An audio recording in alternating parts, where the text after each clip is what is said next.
In the world of management, entitlement does not come up very often, but when it does, it's enough to make anyone want to quit being a manager. Hey, Daddy, I want a golden goose. No, I want one of those. Simply having someone think that the world revolves around them or certain rules don't apply to them can not only disrupt your working relationship with them, but the entire culture you built. But did you know that some workplaces actually encourage entitlement when they say they condone it? So if you have dealt with someone who you feel is entitled, this video is to help you effectively navigate this annoying situation by providing a 4-step process on how to deal with entitled employees and also how some workplaces actually encourage entitlement. That way you can have peace of mind, but also turn that culture buster into a positive contributor. Let's get started. So what really is entitlement? If you understand what entitlement is, the whole process of handling entitlement becomes astronomically easier. Some people say that entitlement is an individual who doesn't think the rules apply to them. That definition is partially correct, but it needs a bit more fleshing out. Looking a bit deeper into this, let's examine Glenda M. Fisk, a professor at the School of Policy at Queen's University, Kingston, Ontario, Canada. Her paper is conveniently titled, "I Want It All, I Want It Now." Before we can get to the definition, it's important to understand the concept of equity sensitivity.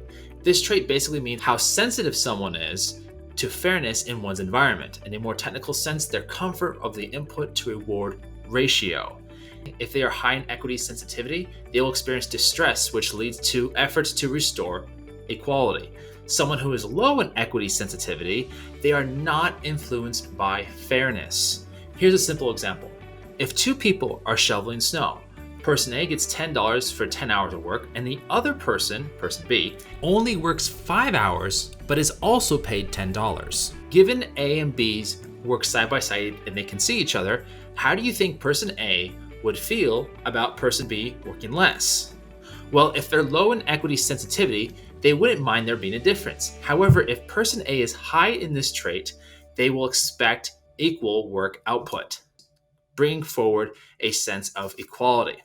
Now, how does this relate to Professor Fisk's definition? Well, she states that entitled individual is one who prefers a situation of over rewards, basically how hard they work, input ratio, being larger than that of the referent standard. So if person B would be an example of an entitled person if the standard in that environment is working $10 for 10 hours, and they are okay, person B is okay with working less than the other employees, then person B would be considered an entitled individual. So going back to the original definition, how could you actually spot if someone is entitled? So let's go to step 2, spotting entitlement. According to Fisk's paper, after you tell an individual to return to the standard of that working environment, they can react in a few different predictable patterns that usually line up with someone who is entitled. Item number 1, slower production. They will slow their activity if you ask them to speed up. 2, property. In this case, they could actually sabotage what they're working with, saying, well, I can't do any more work now. I can't work as fast as everyone else because, of course, my computer, my tool that I use at the job site no longer works. Political defiance is number 3. Basically, gossiping and blaming others and creating this whole narrative around they're the victim and the environment should succumb to their feelings. Number 4, personal aggression, physical or verbal abuse. Essentially, lashing out if a correction is requested. Now, a more gray area in Gist's paper is where she states that excessively entitled employees are less likely to go above and beyond. Now, this makes sense from an equity perspective, because for all the people who go up and beyond, chances are they're not entitled because they're putting more in than the actual input value that they have. So they're exceeding that amount. Where this is interesting is that not all people who don't hit that mark are entitled, because some people who just meet the bar. Now let's go back to the previous $10 a day work example and imagine that you went to the slower employee who was only working for 5 hours in that day and asked them, hey, can you improve your productivity? If they would react in a surprising way, you would know this person's probably entitled. However, if they act in a shameful way, like they were disappointed in their performance, there is a good chance that they're not, because it showcases their ability to understand their equity sensitivity.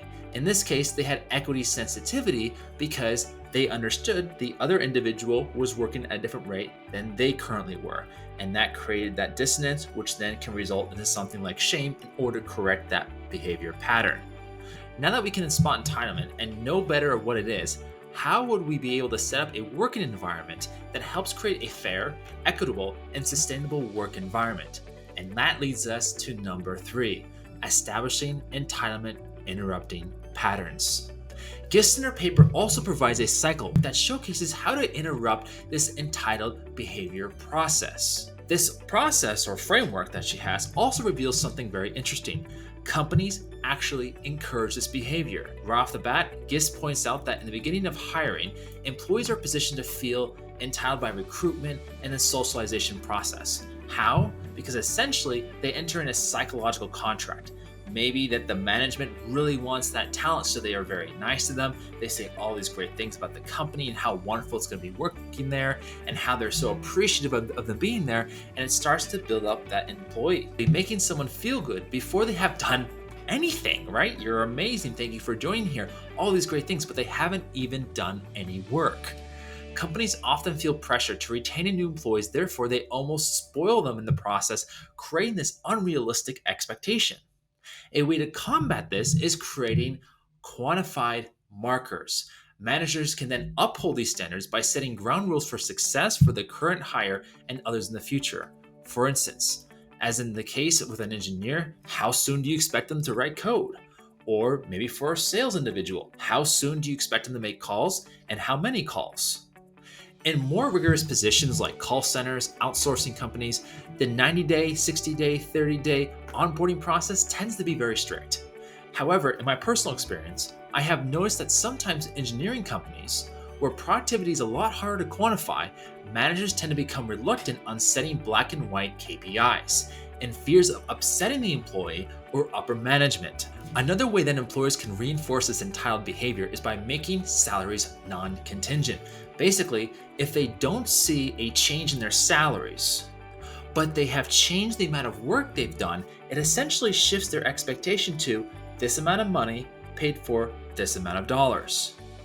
Therefore, let's say someone earns $100 a day and they stop working as hard as they were previously. They are still paid $100. Management doesn't notice? Well, we can then back off a little bit, and then the expectation starts to change over time. Again, this comes back to setting quantified markers of what the managerial side expects of the employee. And now I'm not advocating for all salaries to become commission-based. It's more that pointing out that with salaries, one downside is there's not always a direct correlation between input to output ratios. Therefore, there can be an easy way of running into an entitlement. After the manager sits down and corrects the employee's behavior, at least talks to the employee about their behavior, there's 2 things that managers need to look out for. According to Gist's research, 1, self-control of the employee, and 2, behavior inertia. It means that these habits are difficult to stop because they might have been doing them for a week, 2 weeks, 2 years, 3 years, 4 years, 10 years, and you're coming in and saying this behavior has to stop. If an employee does not quit, they'll go into retribution or retaliation for her poor performance. On the other hand, they will go through a series of steps to help regulate their previous behaviors, which leads us to step 4, and that is regulation. So let's say you found someone on your team who you see is entitled, had a tough conversation, and 1 month later, everything returns back to the way it was before, and they're still continuing that poor behavior. What went wrong? Well, this is where step 4 comes into play, regulation. Remember what Peter Drucker famously said, what gets measured gets managed.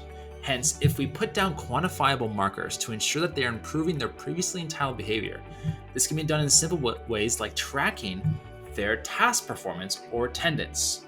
Regulation might be more difficult in jobs that are hard to measure up, so it's up to the manager to find creative, quantifiable ways to measure how an entitled employee is measuring up to this past behavior.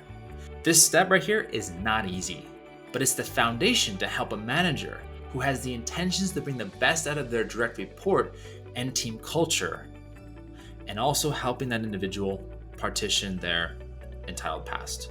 If you are more of an office-oriented place, I would consider setting up a dashboard where you can check your employees' performance. Personally, I've done this with a few extra API calls and putting the results into our instant messenger Slack, so not only I can see the employee who needs their performance to improve see, but then the rest of the team is aware of how that person's doing to the rest of their environment. On the other hand, maybe if you're not in an office-oriented environment, I would suggest adding reminders to your daily schedule to follow up on those behaviors to ensure that things are changing. As Tasha Urich, PhD and New York Times bestselling author once put, leaders receive the behavior they reward and tolerate always. In other words, you as a leader have to change yourself as well because you have tolerated these behaviors in the past. If this is the case, the good news is that an entitled behavior is now making you a better manager and leader. So, wrapping things up, we have a 4-step process. We learned about and understand entitlement, spine entitlement, and establishing entitlement interrupting patterns, and last but not least, regulation. To remember these, you can use the user acronym. I did not actually spot that until I listed them out 1 through 4. So, hey, kind of an easy little reminder. So, have you dealt with someone who's entitled? I would love to hear about your experience, as you wouldn't believe some of the things I have come across as well. If you enjoyed this content I put about managerial practices, please like and subscribe, as that helps the channel. Until next time.